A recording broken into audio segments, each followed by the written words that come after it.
한 통의 사연이 도착했습니다. 돈보다 더 무겁고 우정보다 더 복잡한 이야기입니다. 친구에게 빌려준 300만 원? 연락 끊긴 지 한 달째 된 사연입니다. 함께 들어보시죠. 안녕하세요. 저는 부산시 사하구 감천동에 살고 있는 72세 남성 이춘길입니다. 저에겐 40년 지기 친구 박용수가 있습니다. 고등학교 시절엔 매일 함께 학교를 걸어갔고 그 시절엔 둘 다 형편이 어려워서 학교 앞 분식집에서 김밥 한 줄 나눠 먹으며 꿈을 이야기하곤 했습니다. 야, 우리 나중에 성공하면 서울로 여행 가자. 그 약속이 어린 시절 우리 둘의 꿈이었습니다. 세월이 흘러 결혼하고 일하느라 바쁘던 시절도 명절마다 전화 한 통은 꼭 주고받던 사이였습니다. 그 친구는 철물점을 운영했고 저는 운수일을 했습니다. 퇴직 후엔 같은 동네에 살아서 매주 토요일 아침마다 감천산 둘레길을 함께 걸으며 세상 이야기를 나눴습니다. 그런데 한 달 전 그 친구에게서 전화가 왔습니다.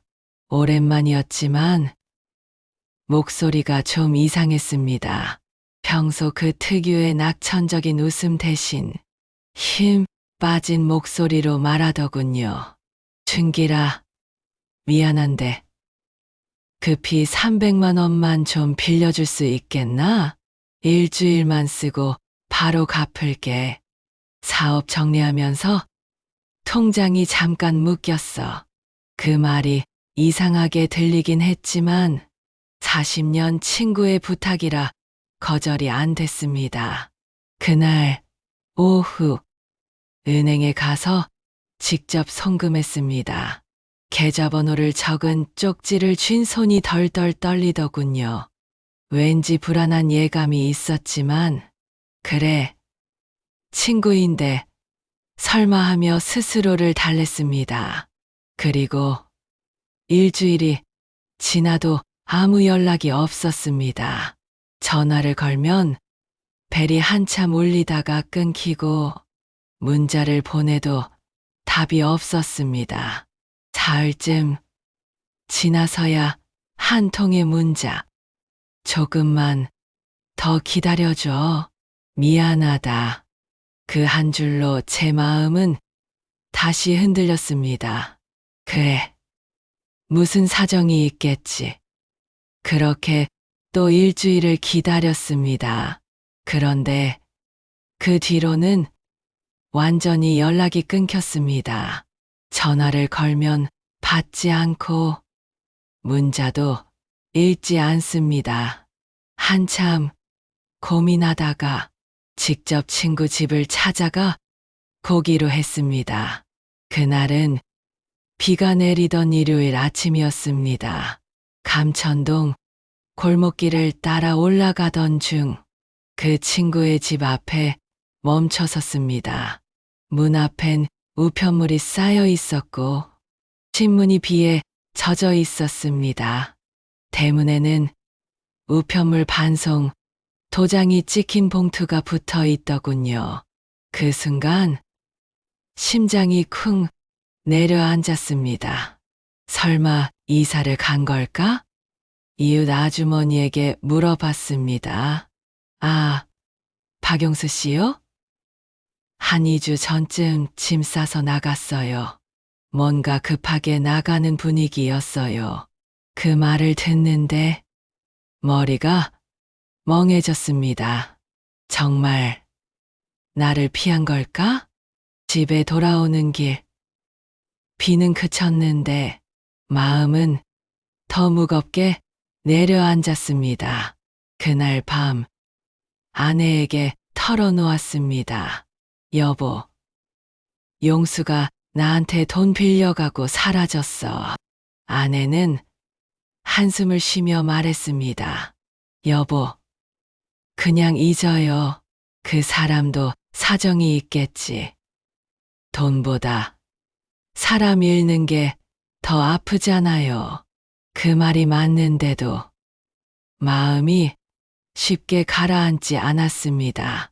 밤마다 뒤척이며 이런 생각이 들었습니다. 내가 속은 걸까? 아니면 정말 그 친구가 너무 힘들어서 그랬던 걸까? 며칠 후 우연히 용수의 딸이라는 사람에게서 전화가 왔습니다.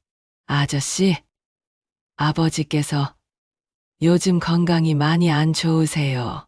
지방병원에 입원 중이세요. 연락 못 드려 죄송합니다.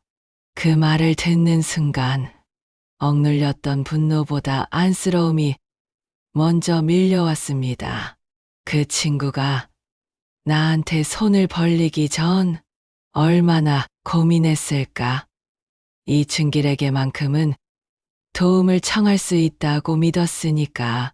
그렇게 생각하니 오히려 마음 한켠이 따뜻해졌습니다. 아마 그 친구도 자존심이 상해서 차마 나를 볼 면목이 없었을 겁니다.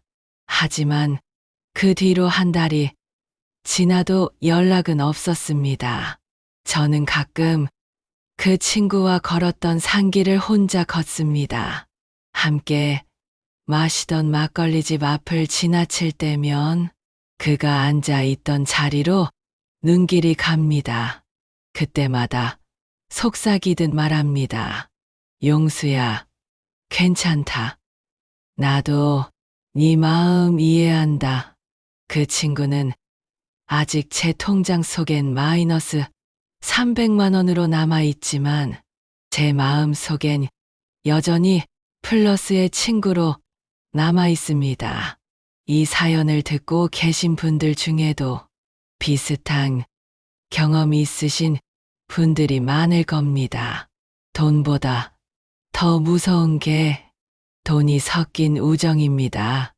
사람은 돈을 빌려주며 갚을 거라 믿는 마음과 혹시 못 갚아도 괜찮다는 마음, 이 두 마음 사이에서 흔들립니다. 첫째, 친구의 상황을 확인할 필요가 있습니다. 연락이 닿는다면 비난이 아닌 걱정의 메시지를 남기세요.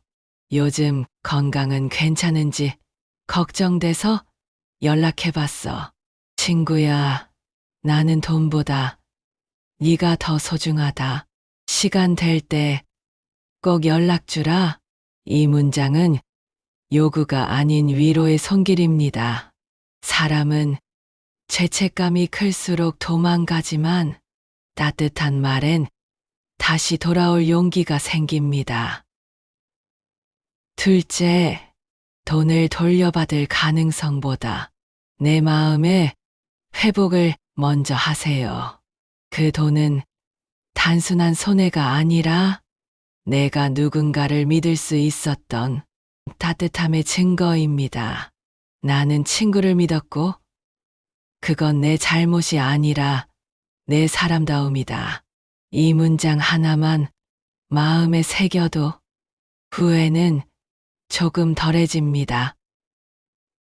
셋째, 이 일을 통해 배운 것을 잊지 마세요. 나이가 들어도 관계는 여전히 배우는 과정입니다. 부처님께서 이런 말씀을 하셨습니다. 주는 마음이 청정하면 받지 못해도 복이 된다. 결국 중요한 건 내가 어떤 마음으로 그 돈을 건넸는가입니다.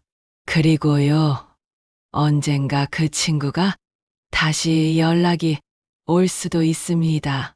그때는 돈보다 먼저 이렇게 말해보세요. 그동안 어떻게 지냈냐? 건강은 괜찮냐? 그 한마디가 그 사람을 다시 일으킬 수도 있습니다. 여러분이라면 이런 상황에서 어떻게 하시겠습니까? 친구를 믿고 기다리시겠습니까? 아니면 마음을 접고 관계를 정리하시겠습니까? 여러분의 생각을 댓글로 들려주세요.